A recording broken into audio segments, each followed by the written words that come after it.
অমিতা আমাৰ সকলোৰে বাবে এক পৰিচিত খাদ্য। প্ৰত্যেকগৰাকী অসমীয়া মানুহৰ ঘৰত অমিতাৰ গছ পৰিলক্ষিত হয়।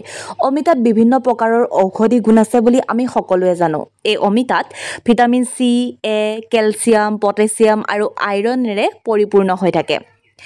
ইয়াত এণ্টিঅক্সিডেণ্ট লগতে আন ফল-মূল বা পাচলিত থকা এণ্টিঅক্সিডেণ্টতকৈও ই কিন্তু যথেষ্ট উত্তম। এতিয়া আমি জানো বলকচোন অমিতাৰনো উপকাৰী গুণবোৰ কোন কোন। প্ৰথমে হৈছে অমিতা চকুৰ বাবে উপকাৰী। অমিতাত যথেষ্ট পৰিমাণৰ ভিটামিন এ পোৱা যায়, যিয়ে চকুৰ ৰোগৰ পৰা ৰক্ষা কৰে, লগতে চকুৰ ৰশ্মি কম হোৱাৰ পৰাও আমাক ৰক্ষা কৰে। দ্বিতীয়তে অমিতা ডায়েবেটিছ ৰোগীৰ বাবে অতি উত্তম। আজিকালি আপোনালোকে চাবচোন প্ৰায়ভাগ মানুহৰে একেবাৰে কম বয়সতে ডায়েবেটিছ হোৱা দেখিবলৈ পোৱা যায়। আপুনি যদি পকা অমিতা খায়, পকা অমিতাত থকা শৰ্কৰাৰ পৰিমাণ নামমাত্ৰ, গতিকে ডায়েবেটিছ ৰোগীৰ বাবে ই হানিকাৰক নহয়। তদুপৰি যিসকল লোকৰ ডায়েবেটিছ ৰোগ নাই সেইসকলৰ বাবেও অমিতা খালে ডায়েবেটিছ হোৱাৰ আশংকা একেবাৰে নাথাকে। অমিতাই প্ৰতিৰোধ ক্ষমতা বৃদ্ধি কৰাত সহায় কৰে। অমিতাত ভিটামিন চি পোৱা যায়, ই শৰীৰক বিভিন্ন ৰোগৰ সংক্ৰমণৰ পৰা ৰক্ষা কৰে। শেহতীয়াকৈ জানিব পৰা মতে অমিতাত কৰ্কট ৰোগৰ বাবেও সহায়ক। অমিতা খালে কলন আৰু প্ৰটেষ্ট গ্ৰন্থিৰ কেঞ্চাৰৰ পৰা ৰক্ষা পাব পাৰি। অমিতাত থকা ভিটামিন চি, বিটা কেৰোটিন আৰু ভিটামিন ইয়ে শৰীৰত কেঞ্চাৰ কোষ সৃষ্টিত বাধা প্ৰদান কৰে। অমিতাই ভাগৰ তথা হতাশা দূৰ কৰাত সহায় কৰে। অমিতাই হজম শক্তি বৃদ্ধি কৰে। এই বিষয়ে হয়তো আপোনালোকে সকলোৱে জানে। অমিতাত থকা পেপেইন নামৰ উপাদানে হজম শক্তি বৃদ্ধি কৰে। লগতে যিসকল লোকৰ পেটৰ বিভিন্ন ধৰণৰ সমস্যা হৈ থাকে সেই ব্যক্তিসকলে অমিতা খালে সেই বেমাৰৰ পৰা মুক্ত হ'ব পাৰে। অমিতাই আমাৰ ওজন শক্তি হ্ৰাস কৰাত সহায় কৰে।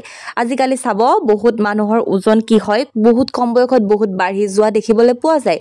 আপোনাৰ যদি ওজন বহুত বেছি বাঢ়ি গৈছে তেন্তে আপুনি আপোনাৰ ওজন হ্ৰাস কৰিবৰ বাবে অমিতা খাব পাৰে বা অমিতা আপোনাৰ ডায়েট প্লেনত অন্তৰ্ভুক্ত কৰিব পাৰে।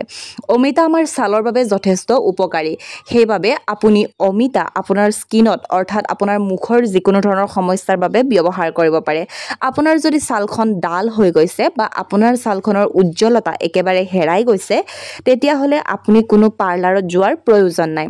আপুনি সদায় অমিতা খাবলৈ ল'ব। লগতে আপোনাৰ স্কিনত অৰ্থাৎ আপোনাৰ ছালত আপুনি অমিতা ব্যৱহাৰ কৰিবলৈ ল'ব। আপোনাৰ ছালৰ উজ্জ্বলতা ঘূৰি আহিব, কাৰণ আমাৰ ছালখন উজ্জ্বল হৈ থাকিলে নিশ্চয় ভাল লাগে।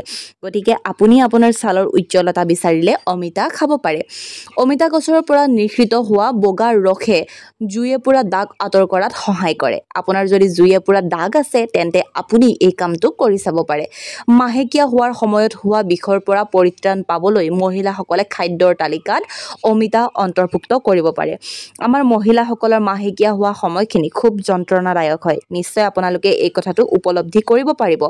যিসকল মহিলাৰ পেটৰ বিষ হয় মাহেকীয়া হোৱাৰ সময়ত, সেই মহিলাসকলে নিজৰ ডায়েট প্লেনত অৰ্থাৎ আপোনাৰ খাদ্যৰ তালিকাত আপুনি অমিতা অন্তৰ্ভুক্ত কৰিব পাৰে। আপুনি অমিতা সদায় খালেও আপোনাৰ কোনো ধৰণৰ অপকাৰ নহয়। দাঁতৰ বিষৰ সমস্যাৰ পৰা পৰিত্ৰাণ পাবলৈও কিন্তু আপুনি অমিতা খাব পাৰে। একেবাৰে শেষত ডেংগুৰ চিকিৎসাৰ বাবে ব্যৱহাৰ কৰা ঔষধতো কিন্তু অমিতাৰ পাত ব্যৱহাৰ কৰা হয়। আশা কৰোঁ আপোনালোকে ভিডিঅ'টো ভাল পাইছে। আপোনালোকেও যদি এনেধৰণৰ সমস্যাত ভুগি আছিলে তেন্তে আপোনালোকে অমিতা খাব পাৰে। ই আপোনাক কোনো ধৰণৰ অপকাৰ নকৰে। কিন্তু এটা কথা মনত ৰাখিব, সকলো বস্তুৰ এটা সীমা থাকে। সেই সীমালৈকে ব্যৱহাৰ কৰিলেহে আপুনি ইয়াৰ ভাল ফলাফল লাভ কৰিব। যদি ভিডিঅ'টো ভাল পাইছে মোৰ পেজখন ফ'ল' কৰি থৈ দিব। আন এটি নতুন ভিডিঅ'ৰ সৈতে সোনকালে লগ পাম। তেন্তে এতিয়ালৈ লৈছোঁ বিদায়। ধন্যবাদ।